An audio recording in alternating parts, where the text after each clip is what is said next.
Hey guys, welcome back to Contest Prep University. I'm Joe Klemczewski with Adam Atkinson, episode 2 in our series, Why Won't These Peaking Myths Just Die? And we're going to talk about sodium. So my client who was competing last week also asked me, when do I start cutting sodium? When do I get that down to nothing? And this peak week plan sent to me, I know it's been circulating around. I've heard other people asking questions about it. It's not that horrible. It's not like the worst thing I've ever seen. I think it's just that somebody got a copy and it got passed around. But this particular coach, I don't see necessarily a sodium load part. Maybe that was prior to what I have here, the last 4 days. But on the third, second, and then day before the contest, there is a specific instruction to add no salt, dressings, condiments, anything. You have nothing, no sodium whatsoever. And that's all the way up to the day of the show.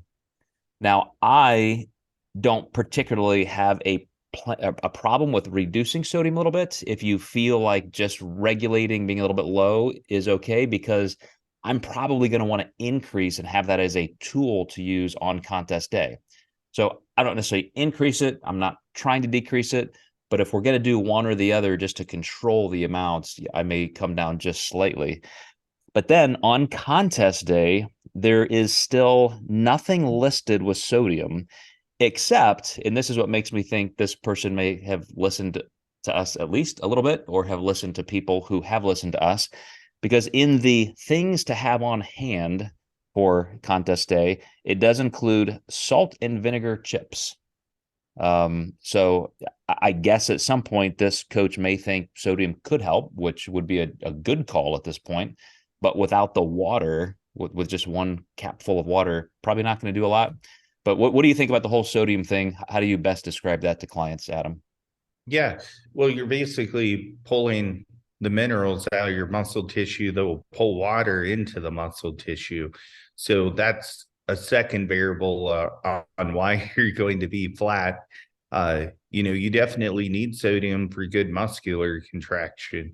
I think we all found out during the pandemic we can actually get a pump with bands, and it wasn't because the bands were made any different during the pandemic. It's because you finally had sodium and water in your system during your workouts because you were eating and drinking normally. And I've had so many competitors tell me I can't get a pump with bands, and I said, do workout with bands only on contest day? And they say, yeah, did you cut water or sodium? Yeah. So it's actually the water and sodium is why you can't get a pump. 100%. And Adam, just for the sake of a little tangent, which is kind of a big deal, if you've reduced water to nothing, so your plasma volume is lower, your blood pressure is now lower, and you're reducing sodium to nothing, so you can't get proper muscle contractions, as you understand, you're 2/3 of your way to what? So you're 2/3 of your way to just muscle fullness. You're not going to be able to get full. Well, you're also 2/3 of the way to heart failure. Yeah, that too. Yeah, all of the people who have died in the last couple of years, 20-something-year-olds, 30-something-year-olds dying on stage, backstage, in their sleep the day before a contest. And it's just, quote, unknown cardiac failure. Gee, what could that come from? And these coaches, as I've said, still walk free without charges of manslaughter. This is what happens. You reduce your blood pressure very, very low because you have no hydration. Then you start decreasing your muscle tissue's ability to contract, including your heart muscle.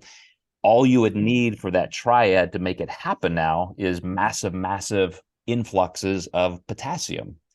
And to this particular coach's credit, I don't see the suggestion to get 99 milligram, which is how it's typically sold, over the counter potassium pills, because a lot of coaches would say start taking those every hour around the clock, the day before, the day of. But this coach has dandelion root and other types of, what we would call over the counter dehydrant, I guess, type things, all the, I don't want to use it by name, but all the things that are used, people think they're getting something to help them expel water from their body before the contest. So those are very, very high in potassium, which could have that effect. But in terms of that dance between trying to decrease sodium, increase potassium, in your understanding physiologically, what's happening that they think is good, but is actually bad for the bodybuilding stage? Yeah, I mean, they're basically like getting lighter and getting, less. They're just getting smaller, so small isn't always good, or being lighter, hitting a PR and low body weight isn't always good. I kind of like to explain to my clients this way: we've all seen people who have lost weight and looked bad, and we've all seen people who have lost weight and look good. We also see it in the pendulum of gaining too. If you want to certainly lose weight and look bad, definitely cut water and sodium. And yeah, if you want to die, definitely add potassium into that cocktail. And you basically have a homemade lethal injection at hand.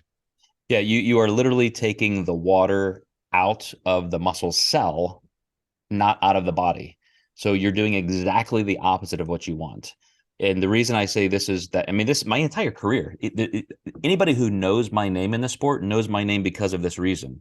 In the 90s, when I started public speaking and writing for fitness magazines and started coaching, this was the first thing I did, was say, holy shit, why are people doing this? It's not only unhealthy and very dangerous, it's just not even giving you your best look. It's giving you your discernibly worst look. Mhm. So I got a couple things I want to point out here, as well as other large myths. So we'll hit those next in our last 3 episodes in the series. See you next time, Adam, and you guys watching Contest Prep University.